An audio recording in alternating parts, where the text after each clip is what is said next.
entrepreneurs are the people who run the country. So, without any further delays, let me introduce who I am. My name is Mridul Agarwal. I am a chartered accountant and a lawyer by qualification, and I run my own startup in Bangalore.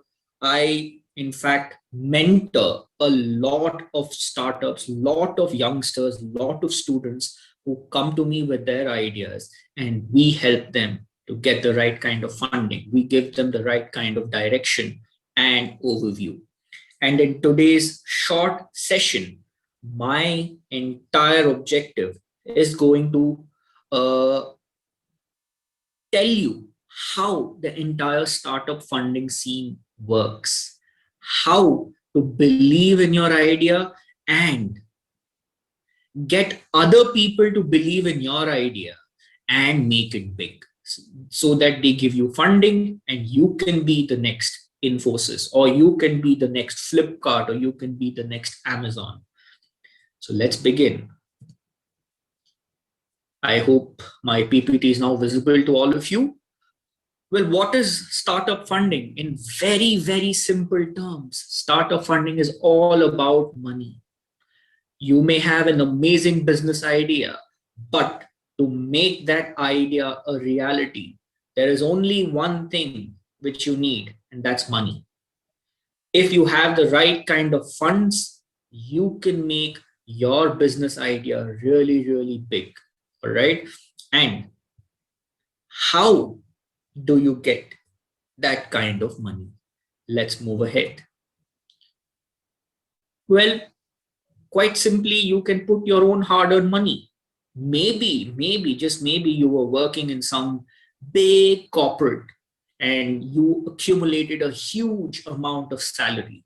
Now, that amount of salary which you've got, you can fund that. You can put that into your business and run your own startup.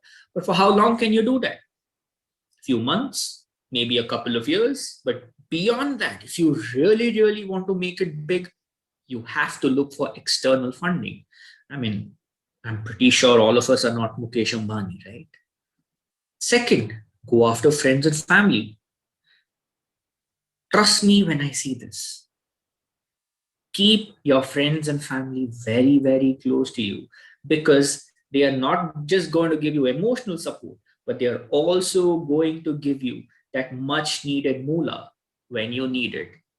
Number three, you can initiate something called as a crowdfunding campaign. What is crowdfunding? We will see that in some time. You can again go in for the other kinds of avenues. For example, you can join a startup incubator group. What's an incubator? Hey, all of you know that when a baby is born, it may have difficulty in breathing. It may have difficulty in, growing up. So what do the doctors do? The doctors put the baby into a machine called as an incubator, which helps the baby start breathing better. Similarly, a startup, which is quite similar to a baby, at the start needs a lot of help, needs a lot of support. So many educational institutions like the IITs, IIMs, and many private people have something called as an incubator. So these startups can become a part of that incubator. And, people there are going to handhold you to become a little bigger. That's the number fourth way of which you can raise funds. Number five, apply for a business grant. Quite simply, the government today, whether it's the Indian government or the state governments, they are very, very, very supportive of the startup ecosystem. They want people to become entrepreneurs. And to that extent, they are willing to extend a grant, or they are willing to give you a loan. Next, you can always approach the bank, your best friend, where you park your money. If you need funding, you can ask them for a loan and they would be more than happy to help you. And the last but not the least, two of the biggest and probably the richest people who are willing to part money. Number 7, angel investors. Have you heard of an angel? Whenever you're in distress, you think about angels, right? You think that angels are going to come help you get rid of all the problems that you have. Investors are like that. So a startup which really needs funds and investors who come in and help them at an early stage are called as angel investors. And finally, the big daddies. If your startup is really beginning to grow but needs that right amount of extra push to make it really, really big, then you have someone called as venture capital investors. Now that we have understood how to fund our business ideas, let's move a little step ahead and try to figure out in detail what these are. Loans. Well, or I told you what bank loans are. You need money, you go to your neighborhood bank. It can be Axis, it can be ICICI, SBI, you name it. The main business of banks is to give you loans. And if you want to fund your startup, banks are the first place to start off. But banks have their own set of advantages and disadvantages. What are the benefits of going to a bank? Well, it's easy to get a loan. The process, well, if you have a good credit rating score, then you will definitely qualify. What's a credit rating score? It's just your ability to repay the loans. If you've paid your loans properly in the past, you will get a higher amount of money. That's one of the advantages of bank loans. But the biggest cons of getting a loan from a bank is the process is very, very tedious. Involves a lot of documentation. They will literally make you run around for getting loans if you don't have a good credit score. And it also turns out to be a little bit more expensive because there's nothing called as free lunch.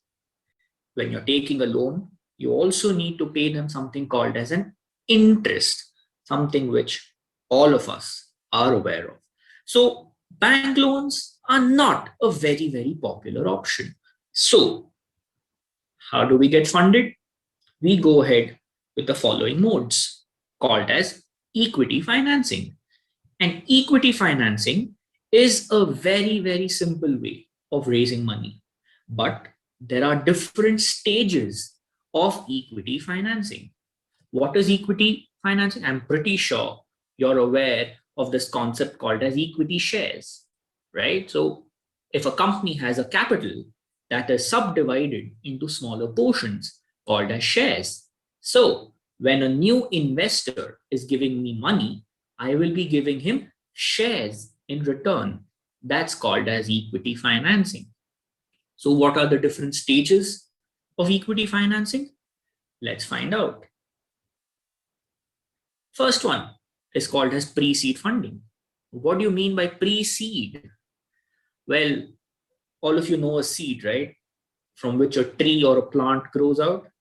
What do you need to do when you plant a seed? You need to give it fertilizer. You need to water it every day. You need to expose it to sunlight and give it various nutrients.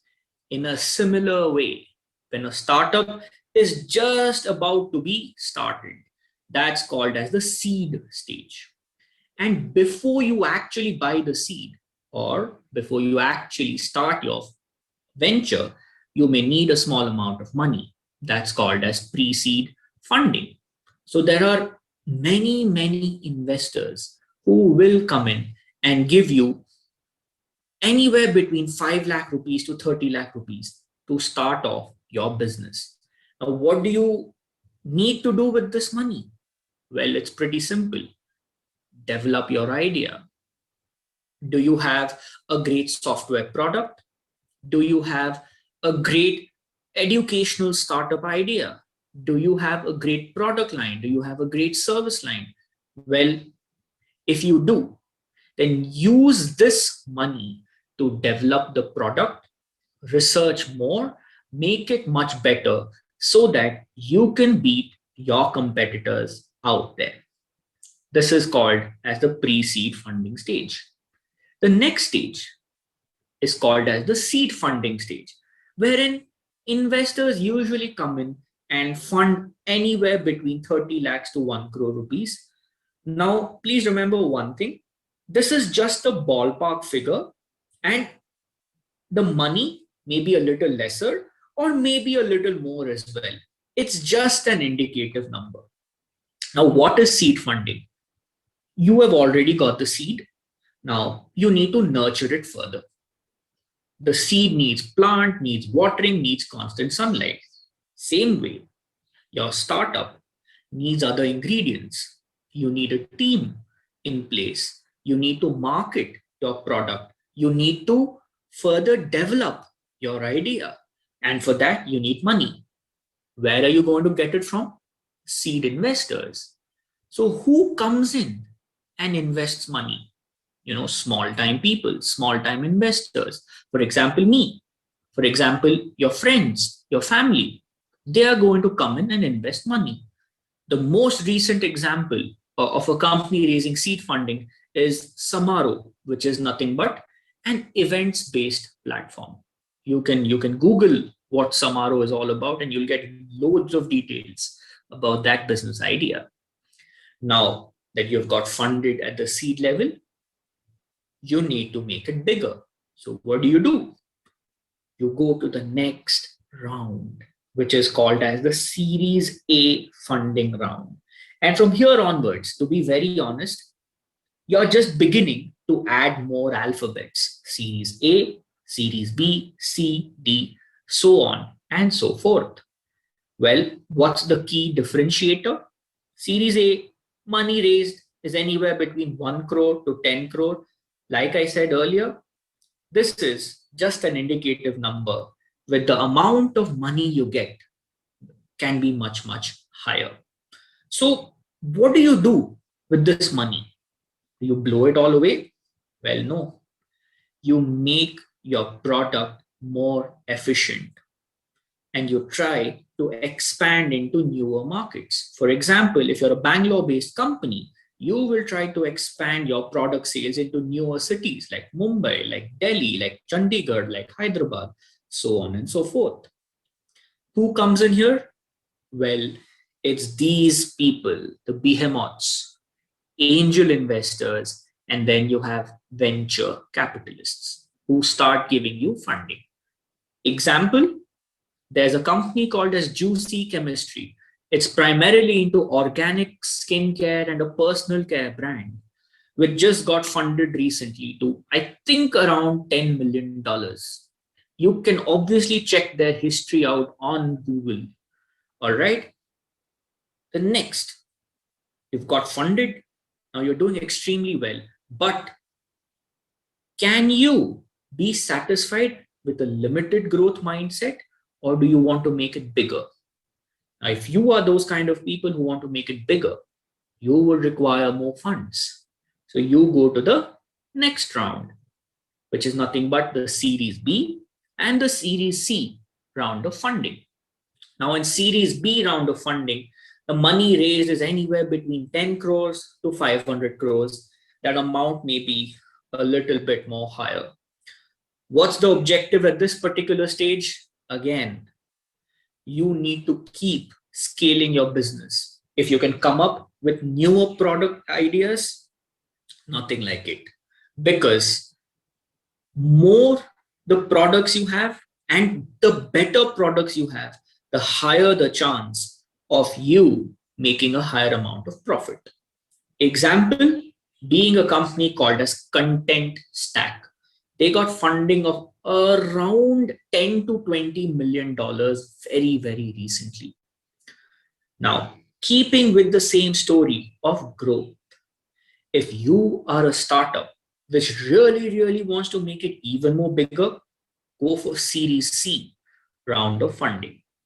And what do you do with the amount of funds being raised here? Well, you either again enter newer geographies.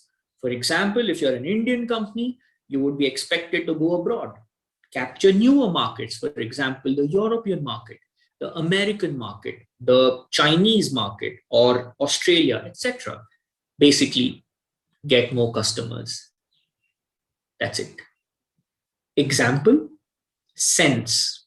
There's a startup called Sense, which is basically a talent management startup.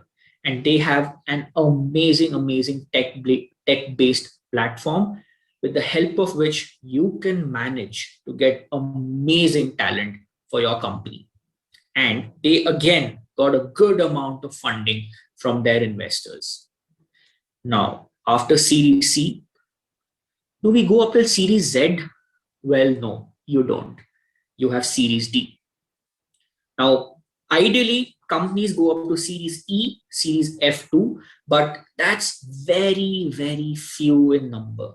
Because after Series D, the next step would be an IPO.